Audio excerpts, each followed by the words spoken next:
So to start cookie decorating, there's a couple terms that you need to know when as I go through the video. So outlining and flooding. Outlining is simply doing exactly what it sounds like. So I'm going to outline my shape. Sometimes sometimes I outline the actual shape of the cookie. Sometimes, like on this set, we're going to be doing a sun here in a little bit. I am not going to outline the entire cookie. I'm going to outline certain parts of it. Same thing with the flower that's also in this set. I'm not going to outline just the outside of the cookie. I have an idea in mind.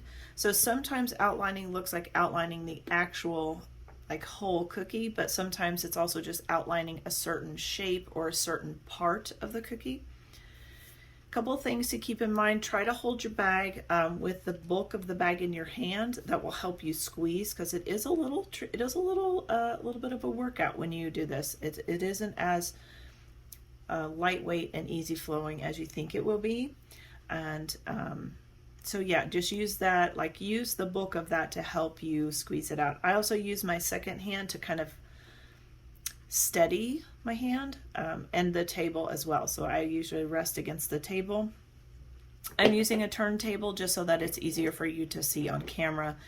And I work with these. Obviously you don't have one in your kit, but it just helps with speeding up a little bit of this process. And when I go to outline, I just want to pick a point. Doesn't matter where, you're going to connect it anyway. So I'm going to start right there, and I'm just going to follow along around this sweet little bird. You do not have to do one continuous line. You can definitely reconnect. Notice I just kind of let it drop. Couple things.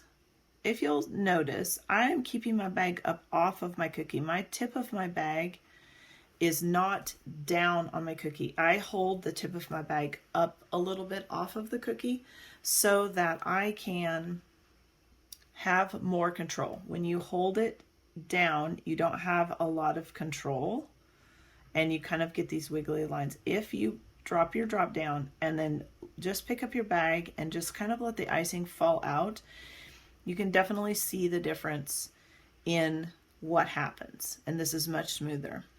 If you don't like your outline, you can always scrape it off and try again. Also with the outline, don't go all the way to the edge of the cookie. You can see here I left some space. That's just because it's just a lot easier to work when you have a little bit of room. If you get too close to the edge, it will roll over, especially if you cut your bag and make it a bigger hole. This is just a simple cookie to start with, and usually you'll have one that's a good one to just work on outlining and flooding. And this is flooding, which is exactly what it sounds like. It's just going through and flooding the shape that you did. And I have not cut my bag. I've kept it the same diameter that I started with. This is a pretty small cut for flooding, and I'm sure that you can see I'm not speeding this up at all.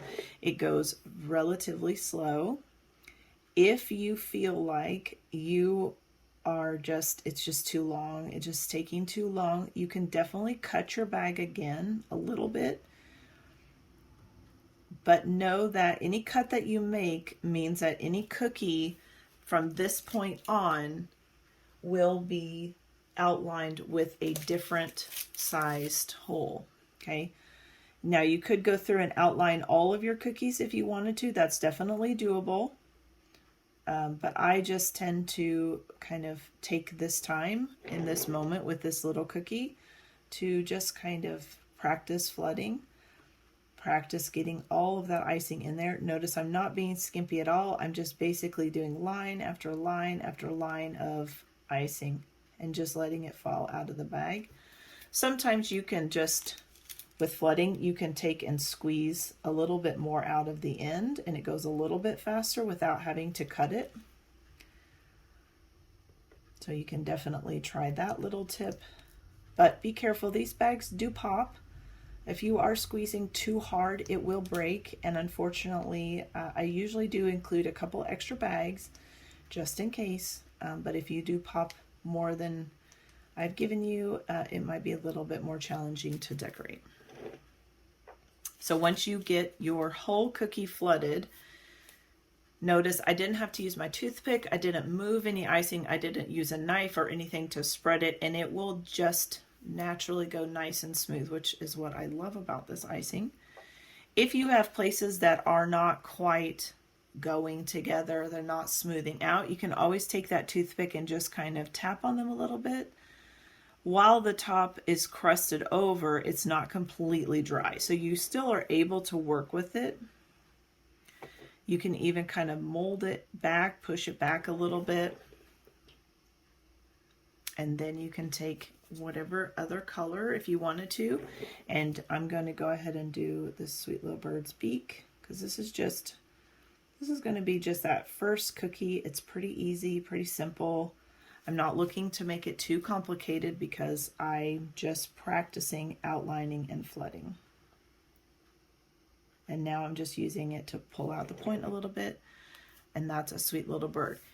If you wanted to make any sort, you could put an eye on him if you wanted to, you could put a wing on him. If you wanted to wait and have that part of him, his eye or his wing, stand up a little bit off the icing, then you would wait maybe about an hour, couple hours, and you could add a wing to him and that will stand up. If I go in right now and add a wing to him, it's just going to sink down smooth.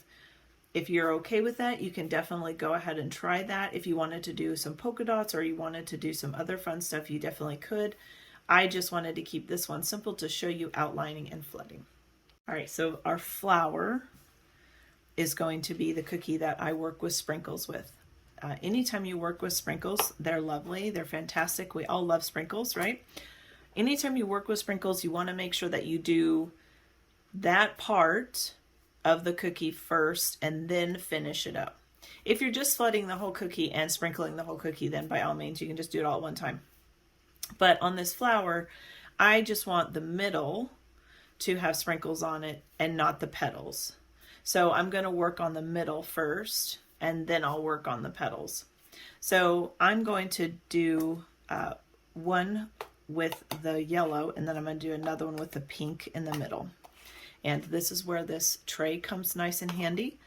So what I do is, let's think about our cookie, our flower. Usually we just have a circle right in the middle for the middle of the flower. So I'm going to go ahead and take that lid off. I definitely want to have the thought process in mind when I start, and I want to make sure that I have everything ready, because once you get this icing flooded, you need to get those sprinkles on. So you could even, if you wanted to, you could even do it in this box. So again, I'm just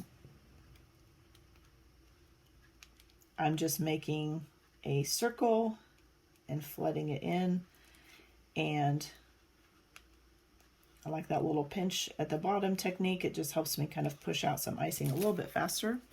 Not too worried about my circle, right? And then I'm just going to go ahead and dump them on right away. Don't wait. And then this is the lovely part about these snack trays. Ta-da! You have this no mess, and you can just pour it back in, and there's no sprinkles everywhere. So we have one of our flowers there. Let's do another one with the pink, okay? So that you can just see that I'm going to do the same exact thing. We're going to create a circle. I'm not too worried about the circle. It's a flower. Flowers are not perfect. If you wanted to make a perfect circle, you can definitely find something around you, trace it using your toothpick, or you could even use a food safe marker. They make those. You can buy them pretty much everywhere. And you can trace a circle on there if you need to be more perfect, which I totally understand. You can also, if you come to this point and you're like, you know what, I want to be a little bit bigger, you can always add more icing to it. You just need to do it quickly, okay? Don't take your time on this one. We want to get all the sprinkles to stick, and in order to get them to stick, we have to get it on there, okay? So again, I just dump them off and then just kind of tap it off And again, all I have to do is just kind of put it back in there. I just love those little snack trays for that reason. You can also dust it off if you want to. If you don't have a paintbrush, you can always just use a paper towel or just kind of whatever you want to dust off the sprinkles. But let's be honest, it's just going to be coated with icing, so really it doesn't matter if you take those sprinkles off. It's just going to be more icing. So now to create the flower, I'm going to use white, my white, and I want my petals of my flower to not touch each, or to be different from each other. So that means I'm going to have to work in different sections. So I'm going to do 3 petals, and then I'll come back and do the other 3 in a little bit. So we're going to do this petal, and this petal, and then here in a little bit we'll come back and we'll do this petal, and this petal. If you don't care and you want to do all petals, I'll show you how to do that on the yellow one. So I'm just going to create my petal. Same thing, I'm just outlining this part of the petal, okay, of the flower. I'm not going to go through and outline all of the space, and you really don't have to outline up against the sprinkles. I just do it to kind of help me know where to close my petal at. Okay, so I'm going to do that, and then I'm just going to go through again and just flood this in. This is a good place to practice that flooding. I find that going concentrically or just doing lines definitely helps me to flood my shape. Notice I'm trying to make sure I get all the icing in there. Definitely using that pinch technique so I don't have to cut my bag bigger. And if you like the poofy icing, you can definitely add a little bit more. It will be a little bit more poofy. It's not going to poof up a whole lot, but you can definitely add a little bit more so that it doesn't stay as flat. Okay, and if you have this moment where, like right here, it's not quite going smooth, you can just use your toothpick just to kind of wiggle it a little bit. Okay. So I would wait half an hour, and then I would come back and do the other petals, and then all of the petals would look distinctly separate, okay? If you don't want to do that, you don't have time, you are a little, a little impatient, then you can definitely outline every single petal. Every single petal.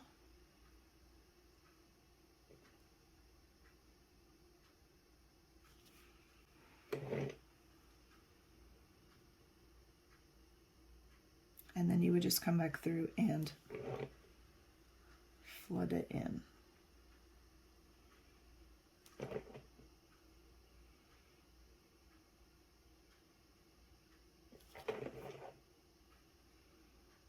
Whoop. And now, if you make a mistake like that, just take your toothpick, scrape it off, and just start again.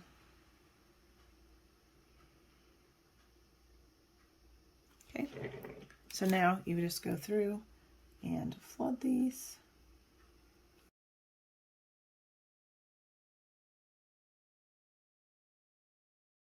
And once you get them all flooded, you can definitely go back and fix anything if you wanted to. If you wanted to add some more kind of a little bit more width to some of the petals, you definitely could.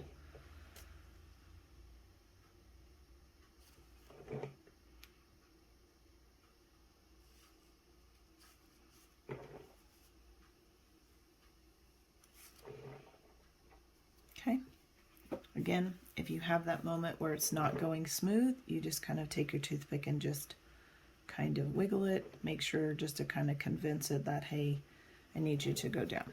Okay, so that's another way to do the petals. You just want to make sure that they're not touching. If they touch, it will just look like one continuous petal, which is totally fine. But if you're looking for distinct petals, then I would either do this where you don't have them touching, or do it this method where you do the first set, wait half an hour, and come back and do the second step. And just to add, if you wanted to do 2 sets of sprinkles, like let's say you wanted to do the yellow sprinkles and then you wanted to do white sanding sugar for the petals, you do have to wait a little while. I would say a good hour to 2 hours before you move on to this step. You're going to get some sanding sugar in this middle part, but it won't be as bad. But you can definitely do 2 sets of sprinkles. You just need to give it some time in between.